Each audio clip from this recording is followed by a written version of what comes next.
Mutapu wenawo anozikanwa nomukurumbira wopochimono auya achiraise masses achiti aiwa everyone must rise against mutungamiri wenyika vemasondamzo mnangagwa varoda kuamenda the constitution kuti ivalawe varamba vachitonga beyond the constitutionally mandated 2-term limit. Sana bina mashuka bida nyungo pana mdodo subscribe or like or turn on the bell icon. Anoposta this picture muri kuona video onera achiti. This man wants to tear up the constitution and go for a 3rd term.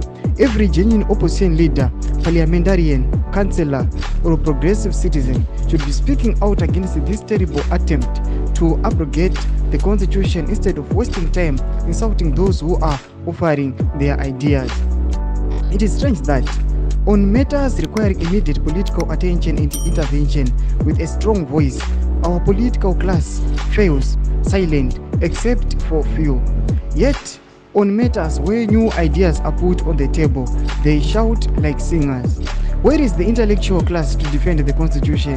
Where are the long essays explaining why Mnangagwa should not be allowed to tear up the constitution? Tukona hupo chikona arikuya achiraisa masses achiti aiwa munhu wese angava kansela kana chii. Guys, achiti vakumanaka ngatisasuppressiwai, ngatisaitoise madununu, ngatisaitoise matununu kana vanhu vakapusa. Everyone must rise up. Noda kuti this constitution was signed and agreed on.